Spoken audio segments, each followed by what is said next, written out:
So whenever a new Pokemon box drops or a new set, you might have some trouble finding one. And whenever you do, you may ask, why is that? Why are they sold out? And why is this 35-year-old man buying 50 of them? The easy answer is scalpers. But what if I told you that a single YouTuber is responsible for this crazy Pokemon card mania? Logan Paul, who you probably all know as a crypto scammer, a boxer, overall pretty bad person with a lot of controversies. What if I told you that the biggest sin he's ever committed is him making it impossible to find trainer boxes? At least for a while that was. This crazy increase in popularity is mostly his fault, and I'll tell you why. So what made these cards that we used to collect as kids so popular again? October 14, 2020, he posted a video where he showed off his new Charizard that he bought, and it was a Gem Mint first edition holo Charizard. This video was so shocking because he spent like what, 150,000 on a single Charizard with a PSA 10 rating. It was so shocking that it even became world news, and from that point on everyone was like, alright, I found a new thing to get rich on. It was pretty much another crypto boom for Pokemon cards. This new golden opportunity was unmatched. It was almost like when Bitcoin started to boom again, and instead of buying LSD from the dark web, it was suddenly 36, 37-year-old dudes standing in line for 20 hours to wait for a new Pokemon box to drop, buying like 40, 50 of those. I was really curious, and I'll tell you why. Because Logan Paul caused something pretty crazy indirectly. Let me just specify that it was indirectly. But first, let me tell you why I'm pretty sure that it actually was Logan Paul who created this boom. When Logan Paul did that, it was all over the news, and on Google Trends you can see that same week that he posted that video, the searches went up.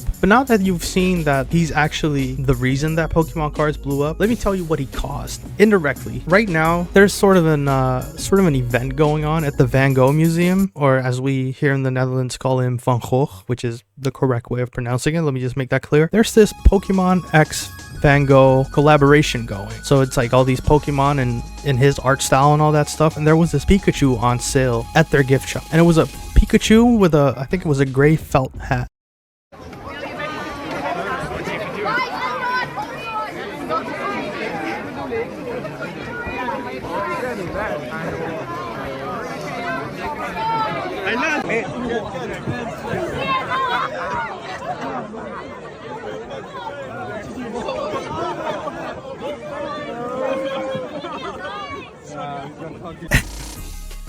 The fact that this caused a riot in the store, everyone was fighting over cards, is something that is somewhat of a timeline that Logan Paul triggered as soon as he made that video of him getting the Charizard. So scalpers, of course, went crazy. They started fighting over cards, and you saw them popping up on eBay. I think I saw one for about 300, and the latest one I saw when I wanted to make this video is $200 for a Pikachu. Not even graded, just sealed in plastic, but not graded. And this is why we can't have nice things. Scalpers ruin it for everyone. Pretty much everyone hates scalpers except for scalpers. You know what? Even scalpers hate other scalpers because they probably can't get the things they really want for their entertainment because other scalpers are scalping whatever they want. It's kind of a vicious cycle. So the fact that scalpers really wanted those cards and overwhelmed all the people who really wanted them for their own enjoyment or their own collection, just random dudes like you and me, or maybe you're some millionaire who's watching. In that case, you're not one of those. So the Pokemon company made a statement that they were issuing more cards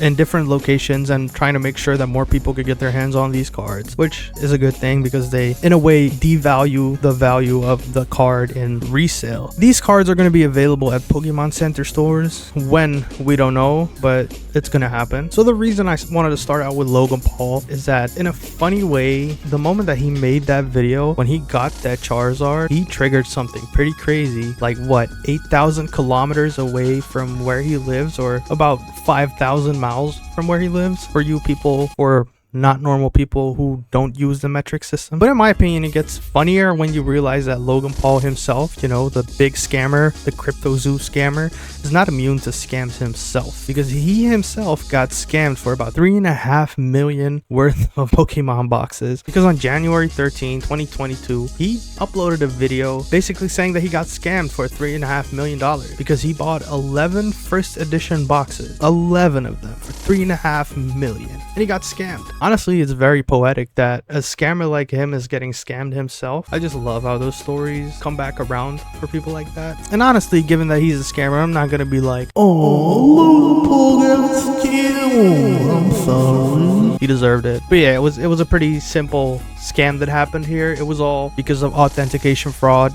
that they were basically misauthenticated. Let's get back to the scalping. Scalping of Pokemon cards has been so bad that a lot of places, a lot of stores started putting buy limits in place. I think it was a store in Japan that had the idea to split the stock. So what they basically did is they split the stock in half, one half for young adults and the other half for adults. And they basically were only allowed up to 10 booster packs per person, both groups, so they would evenly be able to split how much they had left. Putting these measures in place doesn't address the main problem, and that's the scalpers themselves. But it's pretty sad to say that we'll probably never see scalping disappear. Thinking deeper about the problem that Logan Paul indirectly caused really made me think a lot about scalpers, what they do, what items could be scalped. You know, I'm sort of on the lookout sometimes. I'm like, all right, let me just at least try to get one of these items before they run the risk of getting scalped. But these people are the reason we can't have nice things in life. And I know someone's gonna say, oh yeah, but it's not Logan Paul's fault, it's the scalper's fault. But you have to realize that Logan Paul is such a big influential figure that as soon as he gets something that